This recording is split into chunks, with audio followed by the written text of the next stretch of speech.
Yes, we're on. So, Madonna, Shelby, Hello. and we thought we would sort of maybe do something around change, because something happened that threw Shelby for a loop recently, and it was around a change of theme, and it took a little while for her brain to catch up. And anyway. And it ended up not mattering anyway. But it is funny, isn't it? Sometimes the stress has already kicked in, regardless of whether the change is going to happen or not. Sometimes that stress has kicked in, and anyway.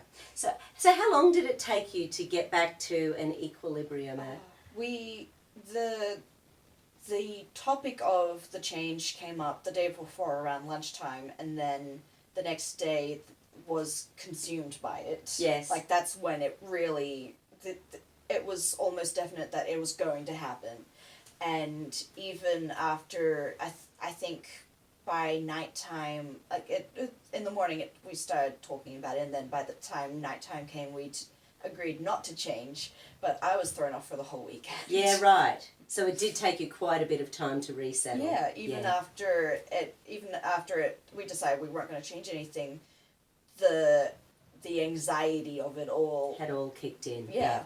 And I was quiet for, I think, the entire not quiet as in not talking, just not wanting to talk as much for, I think, the entire next day, because it still sat as just wrong with me. Yes. So what I thought I would do, because change is something that requires, for us to do it well, the brain needs to be able to reboot quickly, and that's to do with the speed of the connections in different parts of the brain, and also which parts are going, no, change is bad, let's stay vigilant about this. So what I'm going to do is scan through parts of the brain and see which ones are stressed around the possibility of change that didn't happen, that still threw the body out of whack. And hey, you are not the only person who does this. This is so common. So I'm going to check the parts of the connections, left to right sides of the brain. We'll sort of see what's going on. So once again, I've got my little hierarchy of things that I muscle test through in the brain. So, okay, so the first one's showing up, corpus callosum. So corpus callosum is the left to right hemispheres of the brain, so it's the white muscle mass that connects the two. And hold out for me. So it's an unlock, which means that the connections between the logical and creative hemispheres just didn't connect as fast as, well, let's face it, stress switches off your corpus callosum. So especially a stress where your brain goes danger, danger, it deliberately disconnects the left and right sides of the brain so that you are reacting and acting. And this has gone into a pain and punishment segment. Let me ask, is this a current pattern, an old pattern? Both? Oh, it's both. Okay, so it's both. Interesting. Never boring. Yeah. And was there an age when something particularly happened? There was. Okay. So let's go current to 20 to 15 to 10 to 5 to 0. So 5 to 4 to 3 to 2 to 1, 1 to 1.5, 1.5 to 2, 1.5 to 2 years old, 1 6, 1 7, 1 8, 1 9, 1 10, about 1 year, 10 months. Okay. Do not ask me to remember. Yeah. So basically logic doesn't even kick in until 2 years old, so it's before that. So when we're little tots, it's our primitive reflexes that are really in control of how we're dealing with stuff. By the time, and our emotional gear, it's always there, because that's what the moro reflex does. It's about keeping us safe. But the primitive reflexes are stored in the rear of the brain, and then it's later on that this frontal cortex opens up. You did all the normal milestones, walking and crawling and everything. So, yeah. So nothing weird that your mum said. Cool. No, and I read through my baby book some point in the last couple of years, and I think everything was normal. Cool, perfect. And again, hold out, beautiful. Now the main thing that shuts down the corpus callosum is trust and trust issues. And hold. And especially in relation to change, do you trust that change is going to be good? Do you trust that? Pardon? Not on this occasion.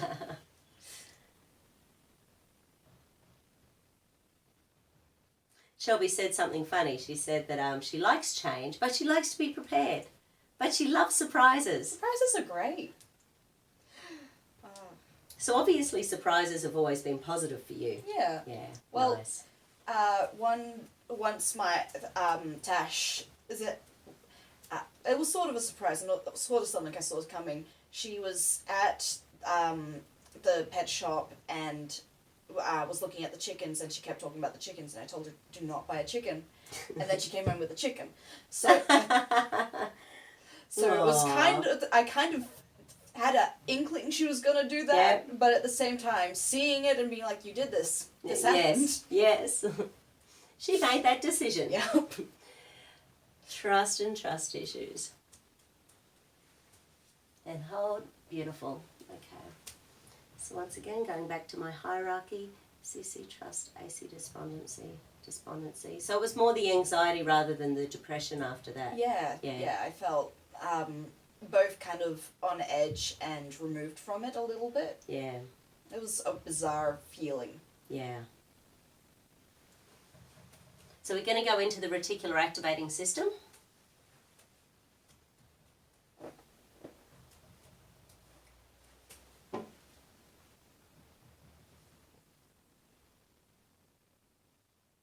Okay, so the ones that are showing up are the change. The brain thought, no, this is going to create long-term stress, and it became vigilant. So the assumption of long-term stress created vigilance in the nervous system, so that will have activated that anxiety for the next few days.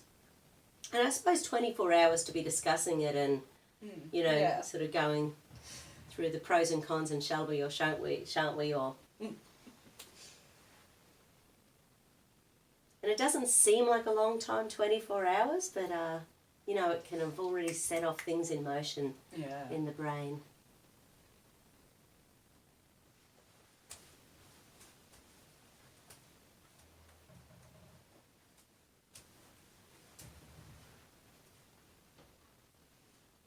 Yeah, right. So the second circuit with RAS is slowing down the serotonin production. Yeah, and that's also creating vigilance in the nervous system.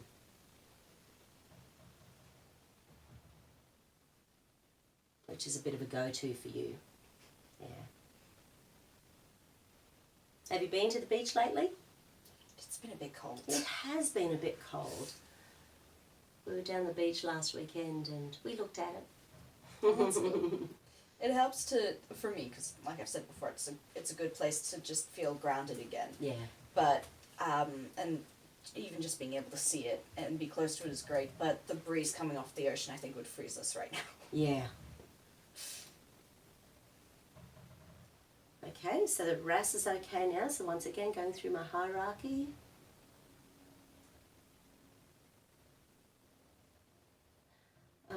Working memory.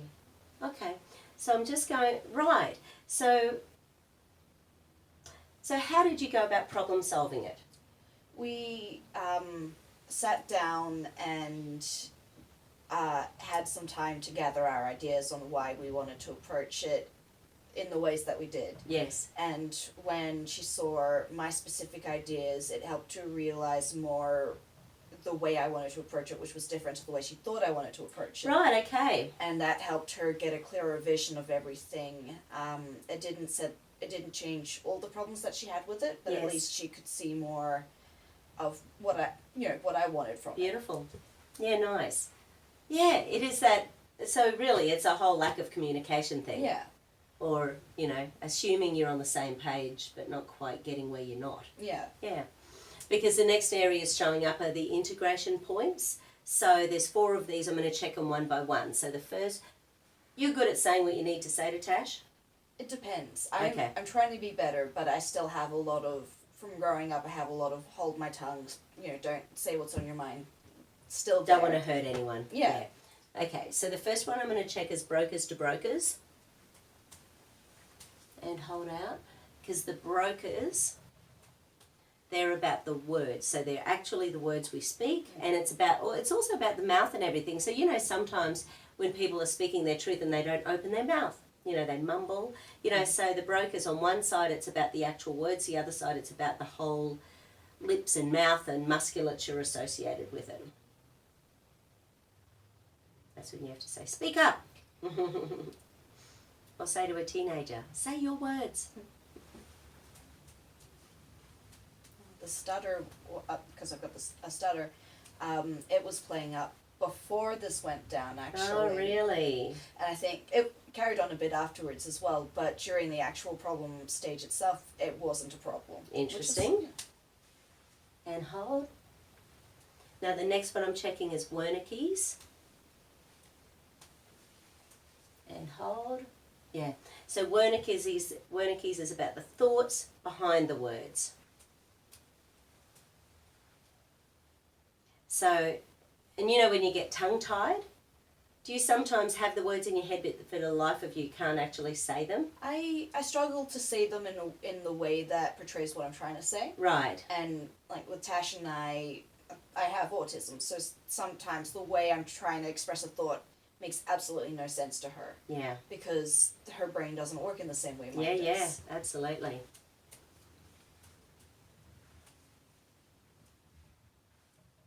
Wernicke's to Wernicke's. Hold. Beautiful. The next one is auditory integration points. And hold. So that is hearing, comprehending, creating your new thoughts and returning it. Easy. These are all pain and punishment circuits shutting it down. So like all of them, Broca's, Wernicke's, auditory integration points. So it just means that at some stage your brain would have thought you were going to be in trouble or emotional or something if you actually said what you thought or said what you wanted to say. Or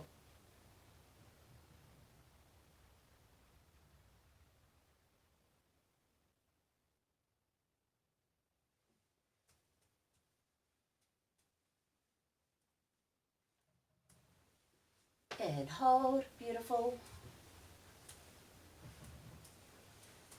And hold, and that is rip and lip. So that's left and right integration points, so that's to do with everything you're taking in visually and auditorily, and also the memories. Oh, that's a different pattern.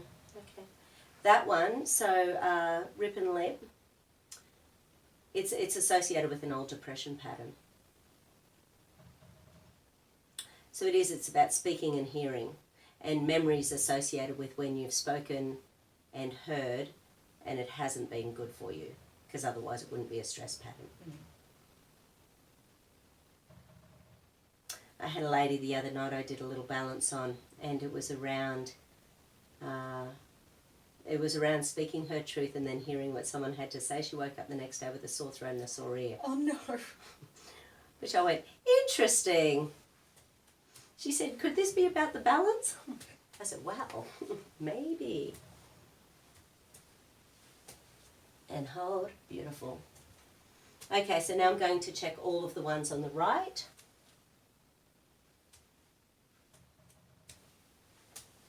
And hold. Okay.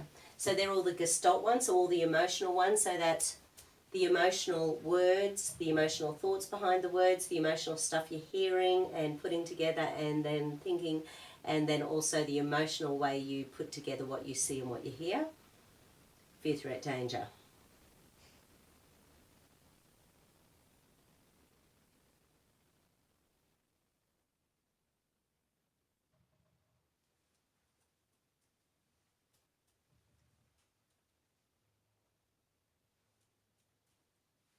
And again, hold, beautiful, and then going to the logical ones.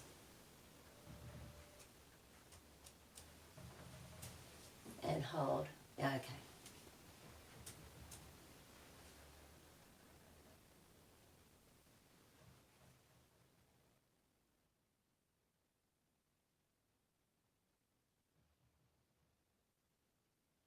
So yeah, so the logical way we put it all together. So then I'll check all 8, the connections from. That's escape, submission, freeze rather than being logical. So your brain feels like you're being logical. Not so much? Well, it's sort of like it's an escape, so wanting to run away from it. Does logic get you what you want generally, or does emotion get you what you want generally? I don't think I ever get what I want. Well, there's a truth we need to work on at some stage. I don't know which gets me what I want more. I think I have to. I think I try to find a balance between them. Yeah. And if I can find that balance, then usually it helps me get my point through. Yeah. And then hopefully get what I want. Yeah, yeah. Nice. And hold. Beautiful. And then all 8 together. And hold. Oh, was pretty good. The right Not was better quite. than the left. Yeah, yeah. Yes. So this one's to do with logic. This one's to do with the emotions.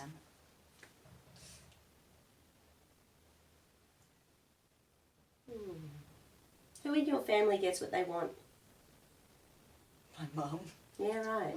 Yeah. It's none of my siblings, so it's probably all the adults. The kids Yeah, kind of right. get the bum end of the stick. Yeah, yeah. That's funny.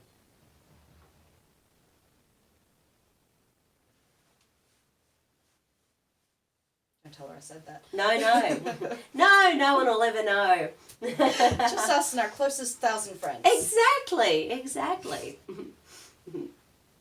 Beautiful. Okay, so let's go back and I'll get you to say, I love myself. Oh yeah, I love myself. And hold. Beautiful. More of something else, more of the same, more of something else. Yes, our oscillation chakra essence. So an essence.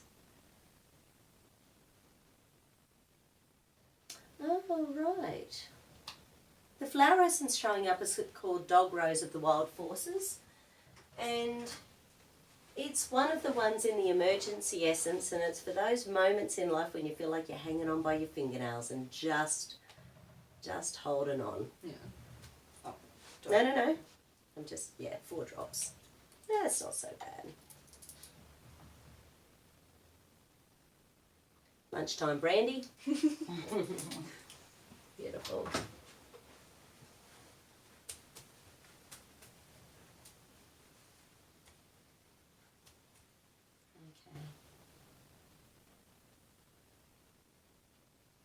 And just, oh yeah, there was a little bit of something going on earlier on with the heart chakra, so we'll just give it a little bit of tweaking in relation to self-love.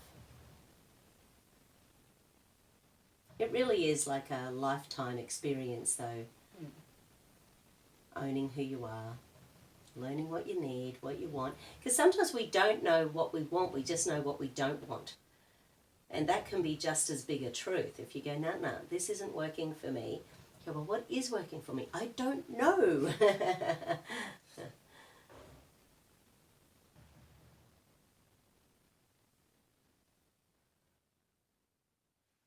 Beautiful.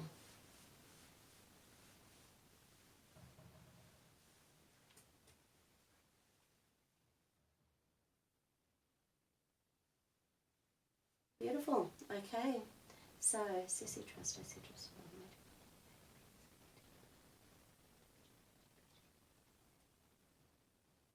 Excellent. Good.